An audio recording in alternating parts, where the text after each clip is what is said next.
in Nebraska here is not happening in a vacuum.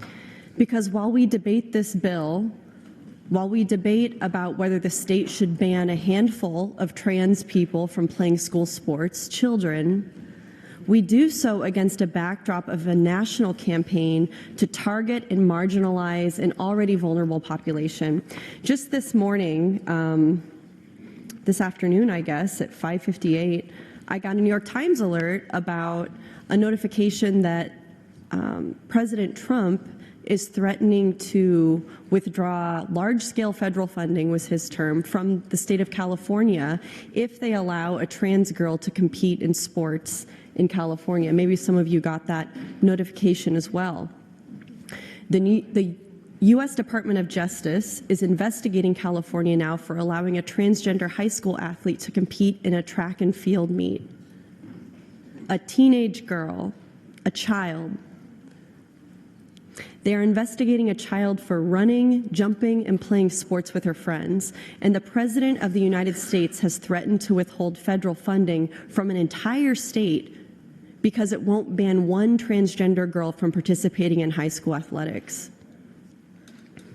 Federal funding, that's funding for education, for school lunches, for programs that keep kids safe and supported.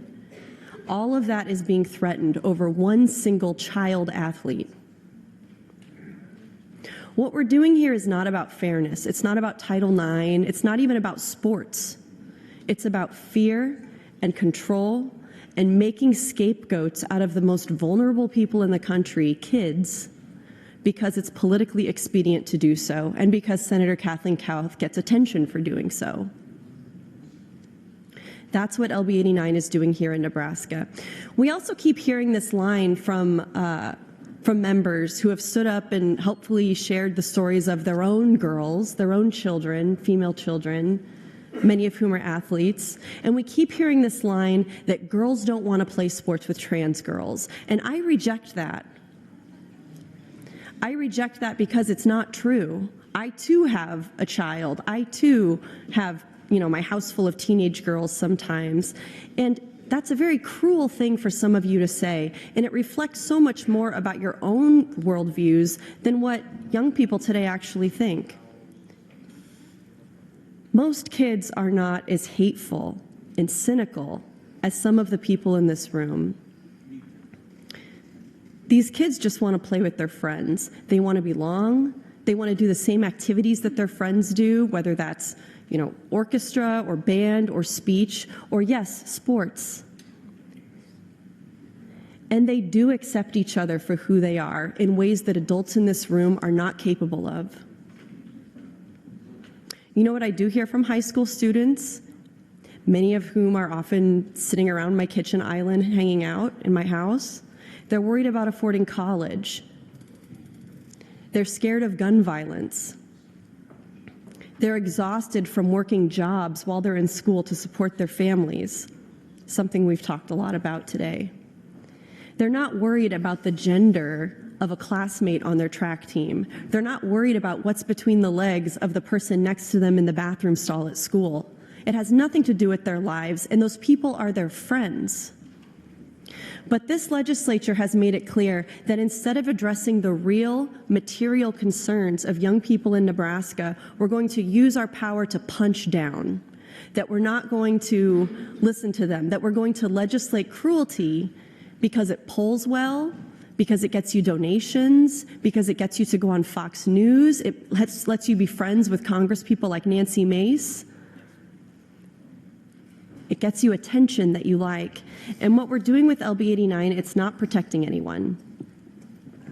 We're not making schools safer. We're not making sports more fair. We're singling out a tiny, tiny number of trans students, most of whom are just trying to survive in the face of increased scrutiny and hostility and ostracization from the adults like us, who have the power to make laws to change their lives. And what we are doing is using the full weight of government, of the state, to tell these children that they don't belong. And it's working. Trans students are dropping out. Is that what you want? Are you happy with yourselves now? Their families are leaving the state. Are you pleased about that? Coaches and school officials and teachers and administrators in school districts are being put in impossible positions.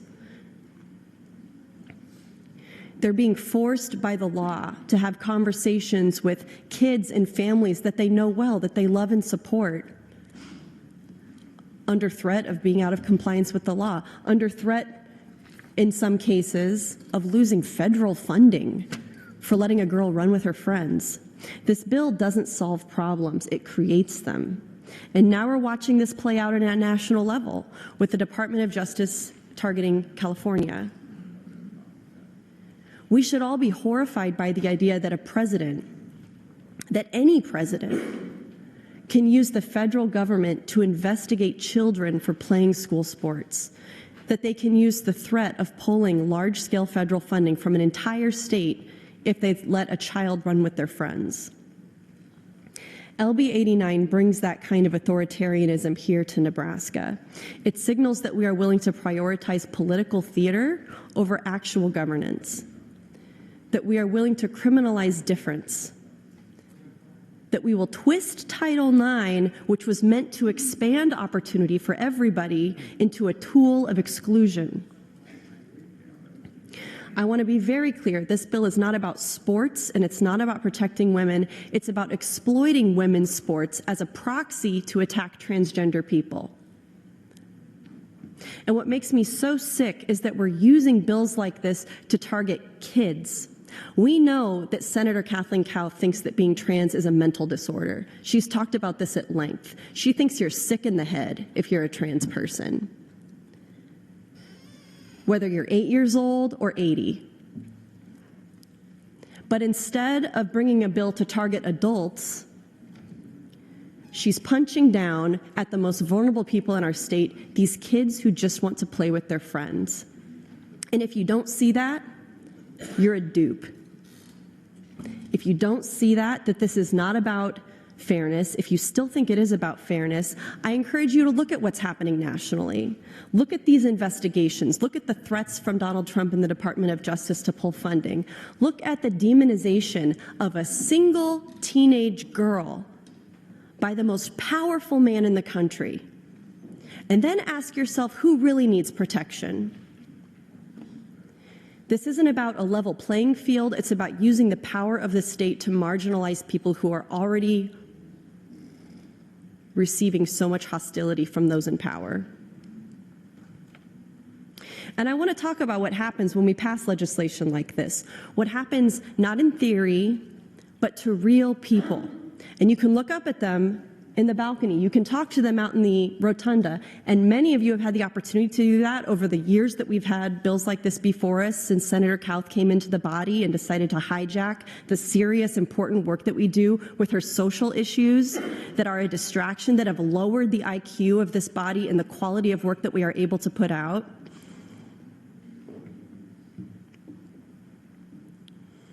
You've had the opportunity to talk to these people throughout those years, and I know for a fact that many of you have refused to do so. Instead, you support bills like LB89 that send the message to kids that they don't belong here. They don't belong in the field, they don't belong in the track or the court, on the team. They don't belong in the school, they don't belong in the bathroom. And what are they supposed to conclude, them and their parents and families, other than they don't belong in the state? What kind of message is that for a government to send to a child? Senator Kathleen Kauth, you can hate trans kids as much as you want.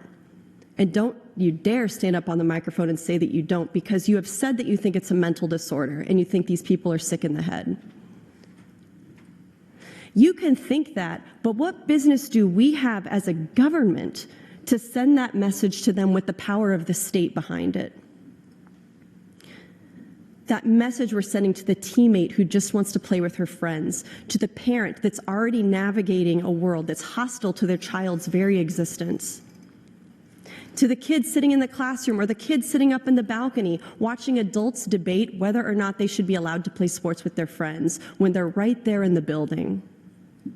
We talk a lot in this chamber about protecting kids, but the truth is we only mean certain kids. Thank you, Madam President. Thank you, Senator Hunt, but you're next in the queue as well. That's right, I am. We only mean certain kids, the kids who don't challenge our worldview, the kids who don't ask us to stretch our understanding. Honestly, if your gender is so fragile that a child can't try it on without breaking it, then what are you afraid of? What does that say about you? That's not the way the world works.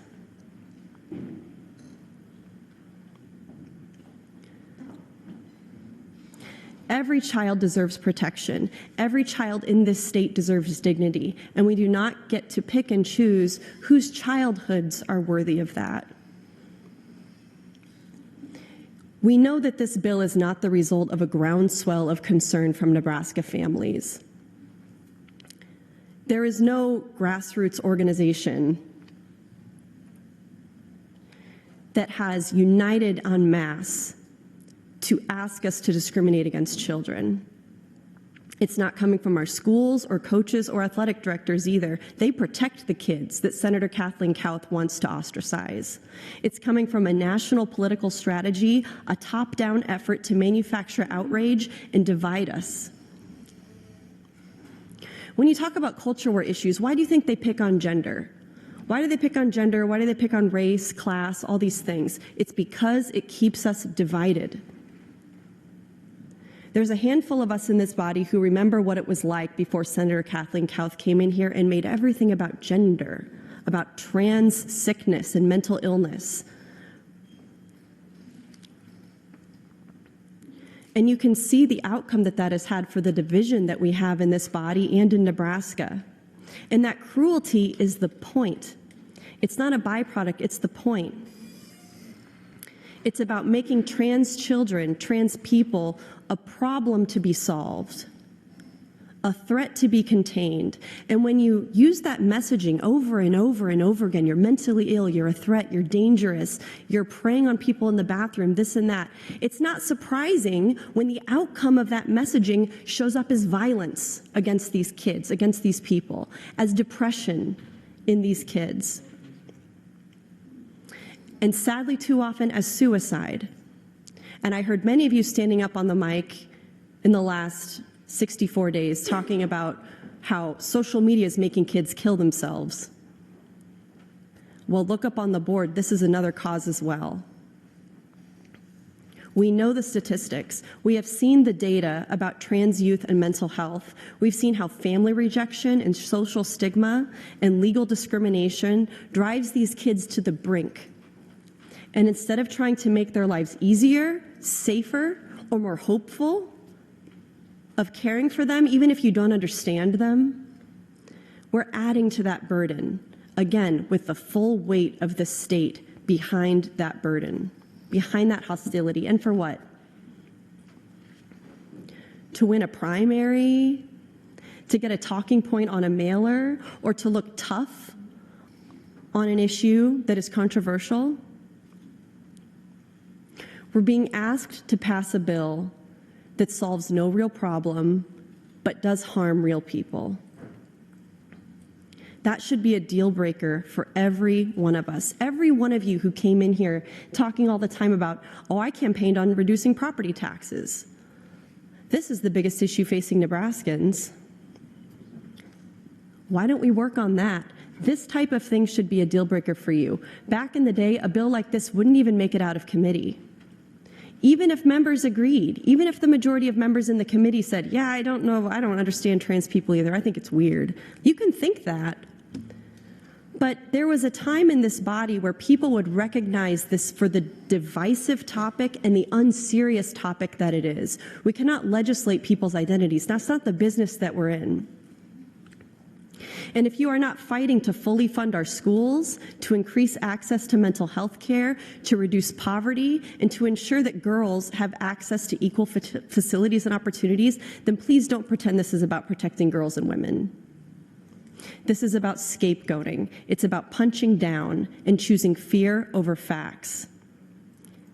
I would ask you to sit with the reality that good intentions that many of you may have do not erase harmful outcomes. You don't get credit for kindness and good intentions when you're legislating cruelty. that is measurable, that we know the way this affects these children. Nebraska is better than this. Our kids deserve more than this. Senator. And I will continue to stand up against this bill. Thank you, Madam Chair.